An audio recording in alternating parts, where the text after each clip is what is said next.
un grand-père handicapé de 69 ans se lance dans une mission casse-cou pour surprendre sa femme avec ses fleurs préférées le jour de son anniversaire. Il élabore un plan génial et s'échappe de la chambre d'hôpital par la fenêtre, mais quelque chose de tout à fait inattendu se produit. Non, ne me fais pas ça. Carlo, tu m'entends? Il ne t'arrivera rien. Je ne laisserai rien t'arriver. Les cris stridents d'Holly ont brisé le silence du couloir de l'hôpital alors qu'il courait à côté du brancard de son grand-père en lui serrant la main. Les larmes tombaient lentement des yeux de Carlo, la silhouette d'Holly, 19 ans, disparaissant peu à peu de son champ de vision. Oh, comme Carlo a détesté Dieu ce jour-là. Il voulait vivre et faire rire son petit-fils, comme toujours. Il se détestait d'avoir fait pleurer Holly, qui était sa lune, ses étoiles et tout ce qu'il y avait entre les deux. Les portes du service des urgences s'ouvrirent et se refermèrent pendant les 2 heures qui suivirent, avec des médecins et des infirmières qui entraient et sortaient fréquemment, parlant de termes médicaux qu'Holly ne pouvait pas comprendre. Une heure s'est écoulée. Et une autre. Puis, lorsque la porte s'est enfin ouverte, Holly s'est précipitée vers le médecin. « Docteur, je peux le voir? Est-ce qu'il va bien ?» a demandé Holly. Il va bien maintenant. Mais le cœur d'Holly s'est mis à battre la chamade. Ses yeux se sont remplis de larmes, ses tripes se sont agitées de peur et il a commencé à transpirer. Il n'était pas prêt à perdre l'homme le plus précieux de sa vie. Mais, votre grand-père ne peut pas marcher. Mais ce n'est que pour une courte durée. Cela pourrait prendre des semaines, voire des mois, avant qu'il ne se rétablisse complètement et qu'il puisse marcher normalement. Heureusement, il est hors de danger, mais il a besoin de se reposer. Holly soupira lourdement de soulagement. Tout ce qu'il voulait, c'était son grand-père. Qu'il marche ou non n'avait pas d'importance, il voulait juste que son vieux soit en vie. Au fond de lui, Holly savait qu'il ferait tout pour que son grand-père soit à nouveau sur pied. Il était aussi confiant qu'il l'était alors qu'il essuyait ses larmes et marchait dans le service. La pièce était silencieuse, à part la respiration lourde de Carlo et les bips du moniteur cardiaque. Holly détestait voir son grand-père dans cette pièce bleue et blanche. Il n'avait jamais vu Carlo immobile et endormi comme ça. Il ne l'avait vu que comme un homme énergique et joyeux qui, même à 69 ans, prenait la vie comme elle venait avec ses fous rires et ses blagues idiotes. Carlo avait toujours été là pour Holly, même lorsque ses parents, très occupés, ne l'étaient pas. Malgré leurs différences d'âge, ils étaient de très bons amis et partageaient même des secrets, Holly, à propos de ses récents béguins, et Carlo, à propos des choses désagréables qu'il avait faites pour tromper sa femme, Rose, afin qu'elle tombe amoureuse de lui. Ce duo de petit-fils et de grand-père était un duo de malice et d'amusement partout où ils allaient. Mais tout a changé cet après-midi-là lorsque Carlo et Holly ont parié sur le gagnant de la course de chevaux. Vêtu de son vieux costume de cow-boy, Carlo a mis Holly au défi de gagner à coup sûr. Le garçon était déconcerté par l'assurance et l'énergie de son grand-père, même à cet âge. La course a commencé par un après-midi d'automne ensoleillé, alors que les chevaux d'Holly et de Carlo quittaient au galop la piste boueuse. Quelques instants plus tard, tout ce qu'Holly a entendu, c'est un lourd bruit sourd suivi d'un cri de douleur de Carlo. Il avait eu un mini-accident vasculaire cérébral et avait été transporté d'urgence à l'hôpital de la ville. Une rafale de vent a giflé le visage d'Holly alors qu'il est revenu à l'instant présent. Il ne se pardonnait pas de ne pas avoir dit non à la course de chevaux. Je ferai n'importe quoi pour toi, mais reviens s'il te plaît, Carlo, s'écria Holly qui essuya rapidement ses larmes lorsque la porte coulissa. Une jeune infirmière est entrée en tenant un plateau de médicaments et, sans même regarder Holly, lui a demandé de quitter le service. Quand se réveillera-t-il, mademoiselle ? Mademoiselle Megan ? Holly ne cessait de fixer le badge d'identification de Megan pendant qu'elle remplissait la seringue. Il se réveillera. Bientôt. Il a besoin de se reposer, dit-elle. Les jours ont passé, et Carlo a repris conscience. Quelques semaines plus tard, il était capable de faire de lents petits pas, mais avait encore besoin de béquilles et d'un fauteuil roulant pour se déplacer. Holly était le plus heureux de la planète, et un jour, comme d'habitude, il rendit visite à son grand-père avec un bouquet de ses fleurs préférées et des biscuits sans sucre. Qu'est-ce ce que tu en penses, mon gars ? Le capitaine Jack Sparrow ne mourra pas de sitôt. Pas avant d'avoir fréquenté 4 jolies filles et de les avoir emmenées faire du yachting. 2 à ma gauche et 2 à ma droite, plaisanta Carlo. Même dans cet état, il tenait absolument à rendre le moment léger en riant. Arrête, Carlo. Tu as failli me faire une crise cardiaque. Je te déteste, d'accord ? Ne me parle pas. Je te déteste aussi, mon garçon. Qui veut de ces fleurs blanches insipides quand tu peux m'apporter une bouteille de vin ? Plus de plaisir coupable. Tu as entendu ce que le docteur a dit ? Pourquoi pas, mon gars ? Je peux marcher maintenant.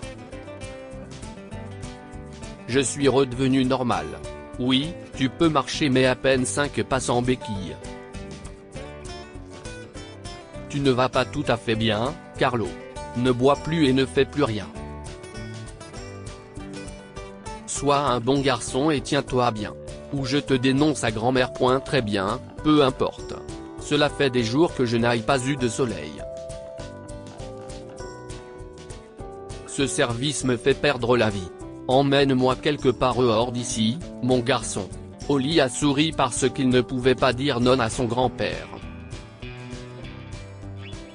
Il était prêt à déplacer des montagnes pour faire sourire l'homme âgé, et il s'agissait juste de lui donner un peu de soleil. Il a donc délicatement installé Carlo dans le fauteuil roulant et l'a poussé vers la fenêtre. Tu te moques de moi ? Ce n'est pas le soleil que je voulais. Je veux sortir. Au café, grommela Carlo. Écoute, Carlo, tu n'as pas le droit de sortir tant que tu n'es pas libéré. Je t'emmènerai sur la pelouse ici demain, mais si est tout. Pas plus loin. Oui, peu importe. Les deux se tenaient près de la fenêtre, regardant le coucher de soleil, et quelque chose d'étrange a jailli dans le cœur d'Holly lorsque Megan est entrée. Il a regardé dans ses yeux gris nuageux et n'a pas pu détourner son regard. Monsieur Hopkins, si est-il l'heure de prendre vos médicaments, dit-elle. Sa belle voix a enchanté Holly, lui rappelant les jours où Carlo et lui discutaient de leur béguin et de la fille de leurs rêves. Holly n'avait jamais entendu une voix aussi envoûtante ni vu des yeux aussi beaux. Il n'avait jamais cru à l'amour avant de voir Megan. Et à ce moment précis, il a senti son cœur battre la chamade pour elle. Les jours passèrent et les sentiments d'Holly pour l'infirmière atteignirent de nouveaux sommets. Il aimait tout d'elle, en particulier la façon dont elle s'occupait de son grand-père, qui était son univers. Alors un beau jour, le garçon décida d'avouer ses sentiments pour Megan et s'approcha d'elle avec un bouquet de roses rouges. Mais si est-il pour vous.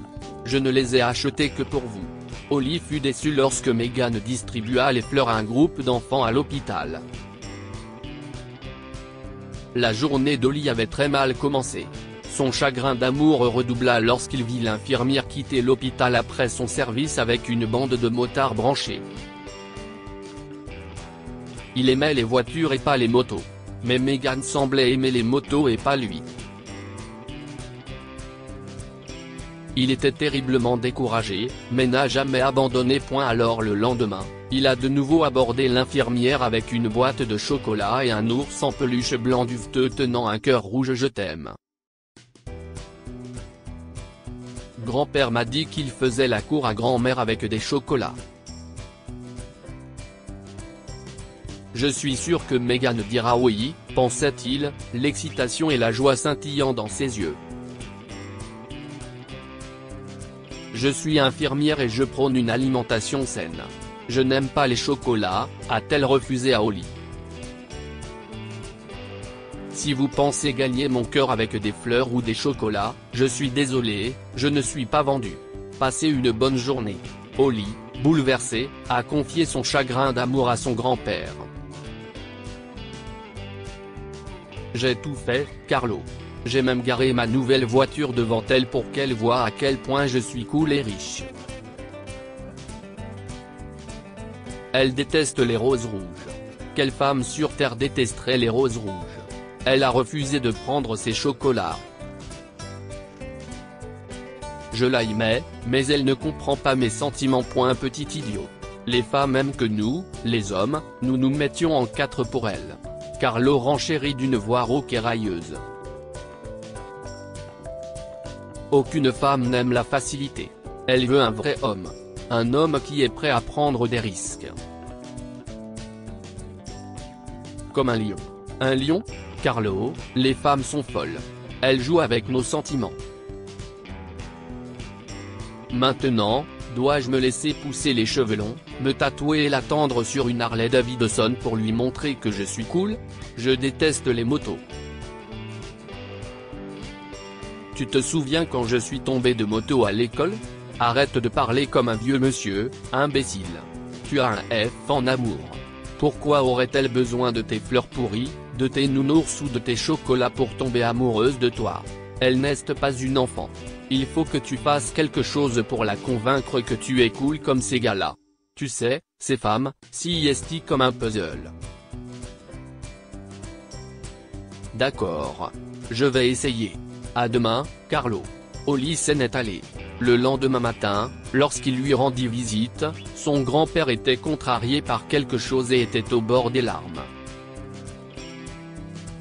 J'ai besoin de ton aide, mon garçon, a-t-il dit alors qu'Holly s'asseyait, avant de frémir de stupeur après avoir entendu l'étrange requête de Carlo. Écoute, il n'y a que toi qui puisse m'aider. Tu sais que l'anniversaire de ta grand-mère est demain, n'est-ce pas? Elle viendra me rendre visite et je veux la surprendre avec un cadeau. Tout ce que tu as à faire, si est d'attendre devant la fenêtre ce soir et de m'aider à grimper. Je dois trouver des fleurs pour elle, et ce matin, j'ai vu de magnifiques tulipes sur le porche d'entrée ici. Elle adore les tulipes. Holly est ébranlée. Non seulement le service de son grand-père se trouvait au premier étage, mais il serait risqué de grimper par la fenêtre et d'atterrir en toute sécurité sur le sol à cet âge et dans cet état. Carlo, tu as perdu la tête? Je peux juste apporter les fleurs, et tu pourras les donner à grand-mère. Tu es devenu fou, Carlo. Mamie a 67 ans, et elle ne voudra certainement pas que tu descendes par la fenêtre et que tu te fasses mal aux fesses juste pour ces fleurs. Tu es vraiment un imbécile. Ta grand-mère a 67 ans, mais elle a toujours 17 ans de cœur. Et elle adorera que je prenne un tel risque. Je suis encore jeune. Regarde-moi. Oublie les rides et les flétrissures. Maintenant, écoute. Tout ce que je veux, si est que tu m'aides à descendre par la fenêtre et que tu me portes jusqu'au parterre de fleurs. Tu distrais la sécurité pendant que je cueille ces fleurs. Ensuite, tu m'aideras à remonter dans ma chambre. Tu me dois bien ça. J'ai fait beaucoup pour toi. J'ai caché tes bouteilles de bière la dernière fois que ton père a vérifié ta chambre. Et je point d'accord. D'accord. Très bien, je vais le faire. Je te déteste pour ça, Carlo. J'espère qu'on n'aura pas d'ennuis. Moi. Je te déteste aussi. Maintenant, va-t'en. Et sois là ce soir. Je t'attendrai. Cette nuit-là, Meghan est entrée dans le service de Carlo et a été stupéfaite de trouver un lit vide qui lui faisait face. Carlo avait disparu. Elle a laissé tomber le plateau de médicaments qu'elle tenait lorsqu'elle a vu que la fenêtre était grande ouverte. Oh, mon Dieu! Où est-il passé? S'affola-t-elle en réalisant que l'homme âgé avait disparu de son service par la fenêtre cette nuit-là. Meghan s'est précipitée vers les agents de sécurité et les a alertés. Il ne peut pas marcher tout seul. Il n'est pas là dans son lit, a-t-elle haleté. Quoi? Un homme handicapé de 69 ans qui peut à peine marcher a soudainement disparu de son service en pleine nuit. Par une fenêtre? C'est écrié l'un de 2.CIST incroyable, a ajouté l'autre. Mais ils étaient loin de se douter des espiègleries que l'homme âgé préparait pour le bien de son amour. Mais il n'était pas là quand j'ai vérifié. Et cette fenêtre était ouverte, a dit Meghan lorsqu'elle est retournée en courant dans le service. Carlo était dans son lit et lui souriait comme si de rien n'était. L'infirmière l'a dévisagé avec incrédulité. « Bonne nuit, ma chère », dit-il en cachant son sourire malicieux sous les draps. Le lendemain, le service de Carlo était rempli de rire. Toute la famille lui avait rendu visite pour fêter l'anniversaire de sa femme Rose. Et au moment où tout le monde s'y attendait le moins, il a sorti le bouquet de tulipes. Tout le monde a éclaté de rire lorsque Carlo a révélé comment il avait obtenu ces fleurs. Si est-il le petit ami le plus cool que j'ai jamais eu. Rose s'esclaffa. Après avoir vu l'étincelle de joie sur le visage de sa grand-mère, une idée a germé dans l'esprit d'Holly. Ce soir-là, il est parti en racontant à son grand-père sa mission pour conquérir le cœur de Meghan. Elle a une demi-journée de repos aujourd'hui, alors je pense que si est le meilleur moment pour mettre mon plan à exécution. Je te retrouve bientôt avec le sourire et de bonnes nouvelles. Au revoir, grand-papa. Carlo soupira, son cœur palpitant de grands espoirs et de bénédictions pour qu'Holly réussisse à gagner le cœur de Meghan, au moins pour cette fois. Mais il n'aurait pas imaginé ce qu'il allait voir 2 heures plus tard. Faites attention. Vous êtes fou. Comme votre grand-père. Meghan est entrée dans le service en grommelant. À côté d'elle se tenait Holly, la jambe gauche bandée et levée en l'air, son bras enroulé autour de l'épaule de Meghan pour se soutenir. Bon sang, qu'est-ce ce qui s'est passé, idiot? A demandé Carlo, incapable de retenir son rire. Tel grand-père, tel petit-fils. Il a escaladé le mur jusqu'à mon toit et a rampé jusqu'à la fenêtre de ma chambre ce soir.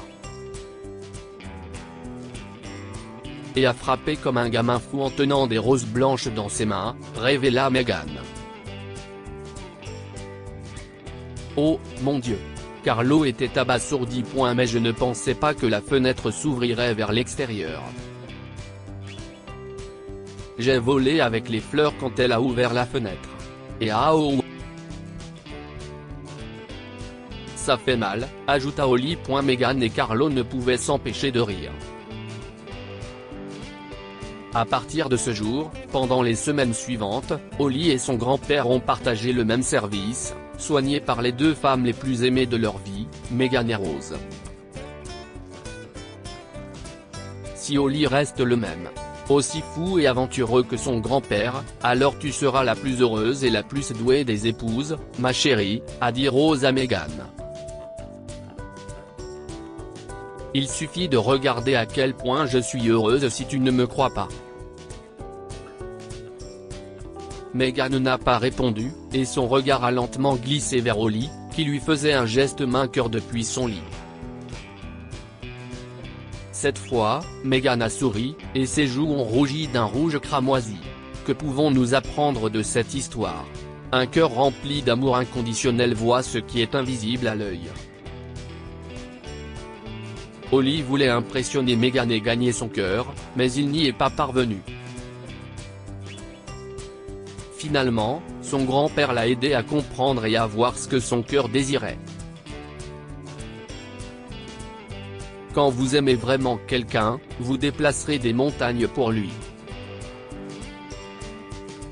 Bien qu'il ne puisse pas marcher, Carlo a pris le risque de surprendre sa femme le jour de son anniversaire. Avec l'aide de son petit-fils, il est descendu par la fenêtre et a cueilli des fleurs pour elle, car il savait que cela lui ferait vraiment plaisir. Dites-nous ce que vous en pensez et partagez cette histoire avec vos amis. Elle pourrait les inspirer et égayer leur journée.